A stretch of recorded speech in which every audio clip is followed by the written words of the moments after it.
선미 예수님, 저한테 그 아버지가 두 분이 계신 거 아시나요? 모르셨죠?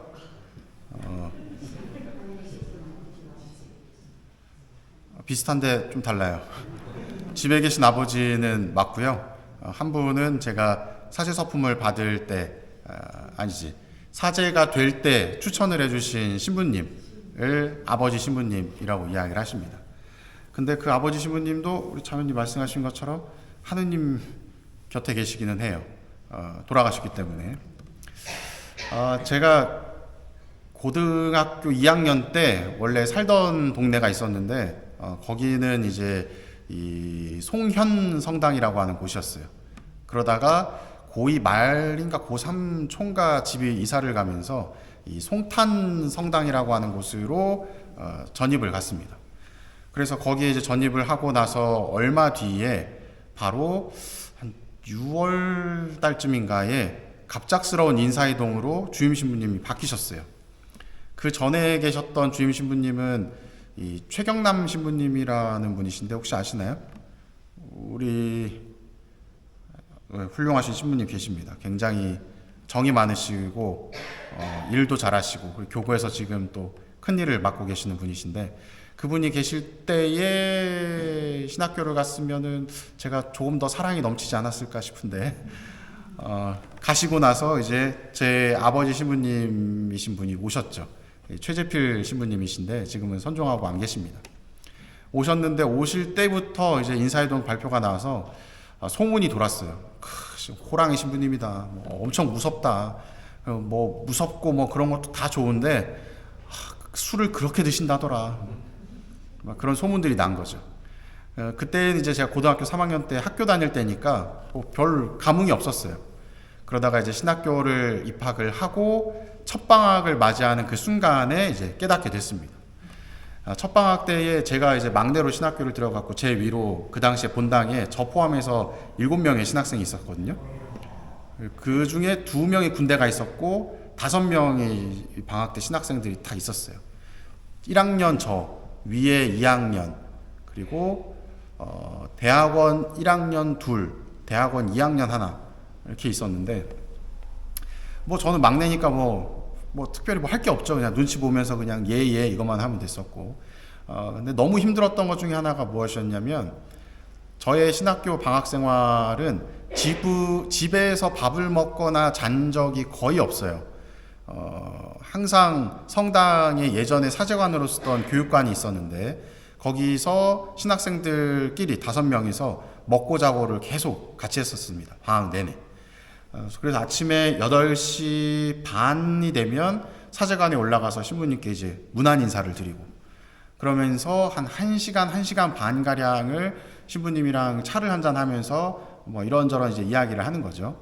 근데 저희 아버지 신부님은 막 이렇게 조곤조곤 말씀을 잘하고 이런 분이 아니라 그냥 이러고 계시는 분이에요. 그러니 신학생들이 조잘조잘 하다가 이야기할 소재가 떨어지면 어떻게 되겠어요? 침묵인 거죠.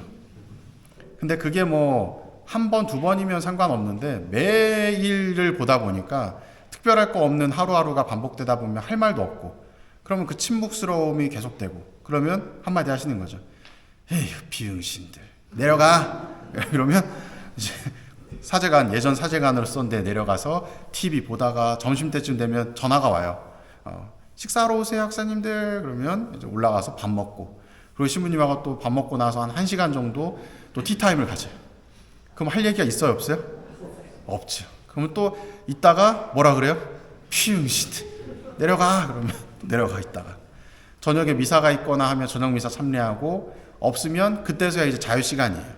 자유시간 때 뭐 선배 학사님들과 지금 신부님들이신데 뭐 당구를 치러 가건 영화를 보러 가건 하면서 한 자유시간을 또 가지다가 저녁 때쯤 되면 또 와요.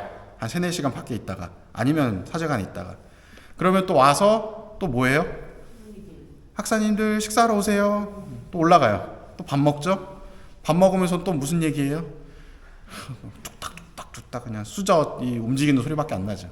그러다가 뭐 가끔 또 얘기 있으면 얘기하고 저녁 미사 있으면 미사 끝나고 다 이제 방에 들어오면 한 8시 반, 9시쯤 돼요. 미사가 있는 날에는 그때쯤인데 미사가 없는 날에는 잠깐 쉬는 시간이거든요. 그때가 8시 반 9시쯤 되면 또 전화가 와요. 따르르르. 누굴까요? 시폭사 자매님은 이미 퇴근하고 안 계시고 신부님이 전화를 하시는 거죠. 뭐하냐? 저희 그냥 있습니다. 그러면 퓨신 나와 이러면 딱 나오면 신부님이 딱 맨날 입으시는 그 옷이 있어요. 딱 입고 풍채도 좋으시거든요. 키가 조금 작으시지만 이 체구는 거의 뭐 우리 베드로 형제님 같은 느낌으로 딱 계세요. 그럼 양옆에 신학생들이 다 정복을 입고 있어요. 정복이라면 그 검정색 위아래 옷. 그걸 딱 입고 나란히 이제 어딜 가요? 맥주집을 가는 거죠. 9시쯤에 맥주 호프집에 입성을 딱 합니다. 입장을 딱 하면 일찍 끝나면 새벽 2시, 빨리 끝나면 그때고 조금 달린다 싶으면 이제 해 뜨고 한 5시쯤 집에 가는 거예요. 그러면 저희는 집으로 갈까요? 사제관에 가는 거죠. 구사제관 가서 저희는 이제 한 2시간 늦는 날 5시에 뭐 만약에 술을 마셨다. 근데 그날이 주일이었다. 그러면 월요일 날은 뭐가 있어요? 새벽 미사가 있죠. 6시에. 5시에 분명히 올라왔고 30분 쪽잠 자다가 나가서 미사를 하는 거죠. 놀라운 것은 신부님이 분명히 새벽 5시까지 취하셔서 막 비틀비틀 거리셨는데 30분 있다가 만났는데 멀쩡하세요. 뭐지? 어떻게 저럴 수가 있지? 저희는 이 앞에서 막 꾸벅꾸벅 조는데 새벽 미사 끝나고 나면 신부님 한마디 하시죠. 뭐라고? 피무시인들 앞에 앉아가지고 졸고 있다고 또 혼나고. 그렇게 이제 1학년 때 신부님과의 추억들을 만들어 나가기 시작을 했는데 이 술자리에서 참 할 얘기가 제한적이거든요. 맨날 만나다 보니까 한 달 중에 제가 세봤거든요. 한 달 중에 27일인가를 술을 같이 마셨어요. 나머지 한 3, 4일 정도는 안 드셨고 그러니 뭐 할 말이 없죠. 근데 그 할 말이 없는 침묵도 어느 순간 적응이 되는 때가 오더라고요. 계속 그게 지속이 되니까 그냥 뭐 술도 마시고 뭐 그냥 뭐 다른 얘기도 시덥지 않은 얘기도 했다가 뭐 이런 것들이 이제 익숙해지는, 그러면서 어느 순간 신부님께서 말씀을 하기 시작을 하셔요. 전에는 술 드시면서도 별 얘기 안 하시고 그냥 이러고만 계셨는데 조금 이제 시간이 지나고 나다 보니 술이 어느 정도 취하시면 이제 하나 둘씩 이제 본인 얘기를 막 하시더라고요. 그때 이런저런 신부님의 삶의 이야기들을 들으면서 신부님이 이런 힘든 순간들이 있었고 그 힘든 순간들을 이렇게 이겨내셨구나. 그래서 지금의 이러한 상황들까지도 왔구나 라는 것을 이해하게 되는 순간이 찾아오게 됩니다. 그때가 되었을 때 저도 제 이야기를 신부님께 하기 시작을 한 거죠. 이 신부님 저는 뭐 이런 고민이 있어요. 신학교에서는 이런 일이 있었고 저런 일이 있었고 그랬어요 저랬어요 하면서 서로 소통이 되기 시작을 하는 거죠. 그래서 굉장히 무섭고 엄했던 아버지 신부님이시지만 시간이 지나면 지날수록 제 마음 안에는 정말 사랑이 넘치시는 분이시고 정이 많으신 분이시구나 라는 것을 깨닫게 되는 그런 과정들을 겪었습니다. 오늘 복음 내용을 보면 예수님께서도 우리를 종의 관계가 아니라 친구의 관계로 불러주시죠. 종이라고 하는 것은 서로의 생각을 공유하는 관계가 아니에요. 명령을 하다라고 명령을 지키는 관계죠. 하지만 조금 더 사이가 가까워지게 되면 친구의 관계에 머물게 된다고 이야기를 합니다.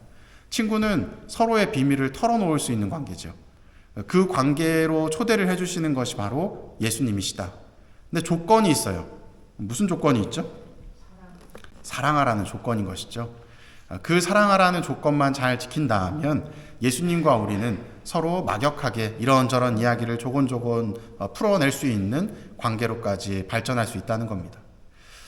언제나 우리와 함께 하신다고 이야기하시는 예수님, 그 예수님께서 그 예수님과의 관계를 우리가 스스로 주인과 종의 관계로 만들고 있는지, 아니면 친구의 관계로 계속해서 초대해주고 계시지만 단 조건이 서로 사랑하라는 그 계명만 지키면 친구의 관계를 맺어주시겠다고 우리를 초대해주고 계시지만 애써 그 초대를 모른 척, 못 본 척 혹은 못해 하면서 밀어내고 있는 것이 나의 모습은 아닌지 돌아보시면서 그리스도의 관계를 다시 한번 생각해 보시면 좋겠습니다. 사랑합니다.